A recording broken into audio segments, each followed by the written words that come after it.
ప్రస్తుతం మనతో పాటు మాట్లాడేందుకు గాంధీ భవన్‌లో డాక్టర్ లింగం యాదవ్ గారున్నారు. అధికార ప్రతినిధి. ఒకసారి వారితో మాట్లాడదాం. నమస్తే సార్. నమస్తే.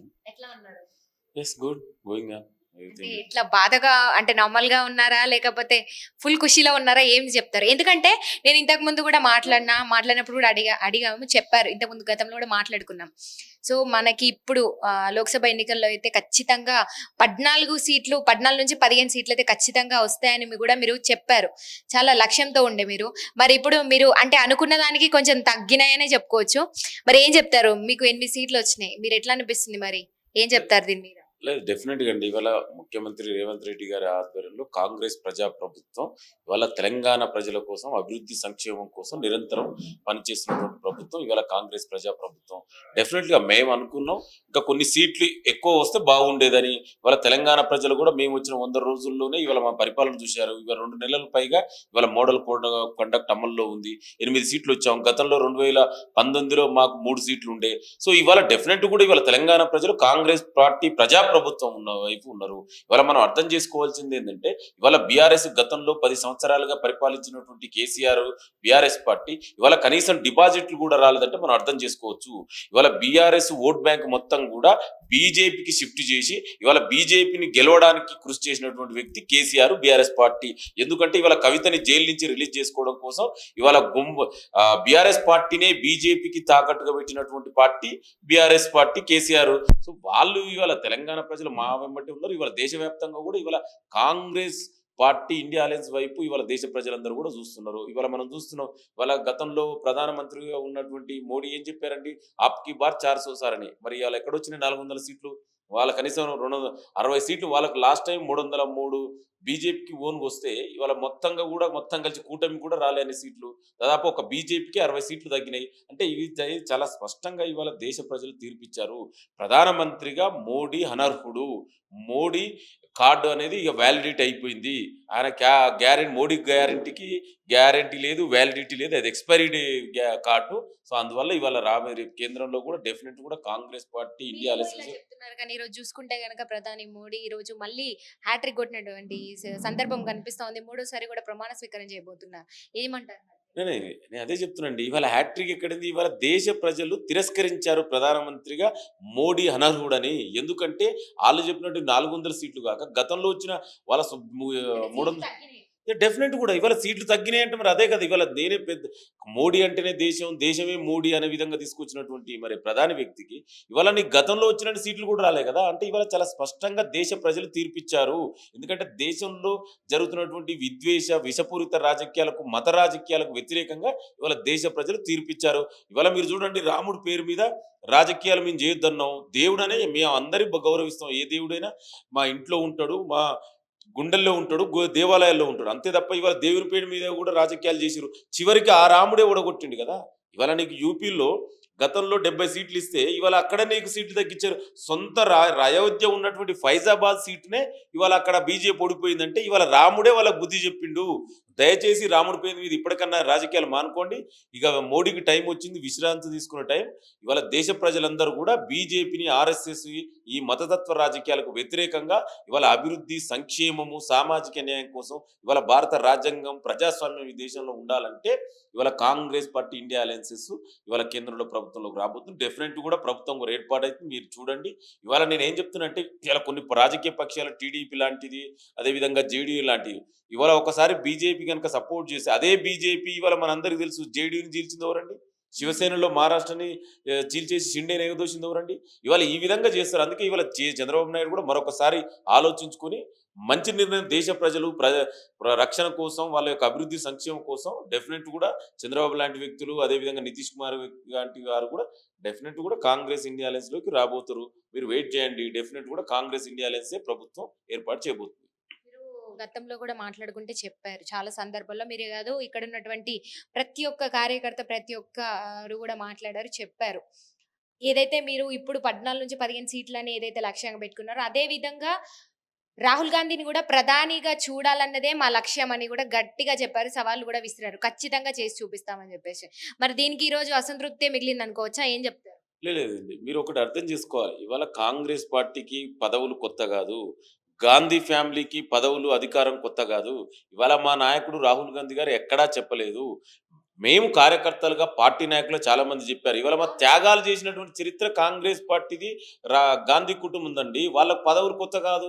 ఇవాళ రాహుల్ గాంధీ దేశ ప్రజల కోసమే కదా! ఇవాళ కన్యాకుమారి నుంచి కశ్మీర్ వరకు, అదేవిధంగా మణిపూర్ నుంచి ముంబై వరకు నడిచి ఈ దేశ ప్రజలు సమస్యలు, దళితులు, మహిళలు, గిరిజనులు, అట్టడుగు వర్గాలు, బడుగు బలహీన వర్గాల కోసం, ఈ దేశ సమస్యల కోసం, రైతుల కోసం, మహిళల గురించి ఆలోచించిన వ్యక్తి ఇవాళ కాంగ్రెస్ పార్టీ రాహుల్ గాంధీ గారు. ఇవాళ ఆయన పదవి కోసం ఎక్కడ కూడా అడగట్లేదు. మేమేమంటున్నాం అంటే ఇవాళ దేశ ప్రజలందరూ బీజేపీకి వ్యతిరేకంగా తీర్పిచ్చారు. ఇవాళ కాంగ్రెస్ పార్టీ, ఇండియా అలయన్స్ ఎవరు ప్రధాని కావాలని డెఫినెట్ కూడా మా పార్టీ అలయన్స్ లో మీటింగ్ ఉంది, అలా డిసైడ్ చేస్తారు. అంటే నేను ఏమంటున్నా అంటే రాహుల్ గాంధీ ఎప్పుడు కూడా పదవుల కోసం ఆరాటపడే వ్యక్తి కాదని మనం అర్థం చేసుకోవాల్సిన విషయం. రైట్ అండి. ఇంకేమైనా అంటే చెప్పదలుచుకున్నారా? బీఆర్ఎస్ మీ అంటే ప్రతిపక్షాలకు గావచ్చు, లేదంటే బీజేపీ పార్టీ వాళ్ళకి గావచ్చు. ఏదైనా చెప్పదలుచుకున్నారా ఈ సందర్భంగా? నేను ఒకటే అంటున్నాండి. ఇవాళ తెలంగాణ రాష్ట్రంలో కూడా 10 సంవత్సరాలు పరిపాలించినటువంటి కేసీఆర్, బీఆర్ఎస్ పార్టీ కనీసం డిపాజిట్ రాలేదండి. అంటే ఎంత దౌర్భాగ్య స్థితిలో బీఆర్ఎస్ పార్టీ, కేసీఆర్ ఉండని మనం అర్థం చేసుకోవచ్చు. ఇవాళ మేము 10 సంవత్సరాలు అధికారం లేకపోయినా కూడా మా కాంగ్రెస్ కార్యకర్తలు, నాయకులు ఇవాళ కాంగ్రెస్ పార్టీని నిలబెట్టిరు.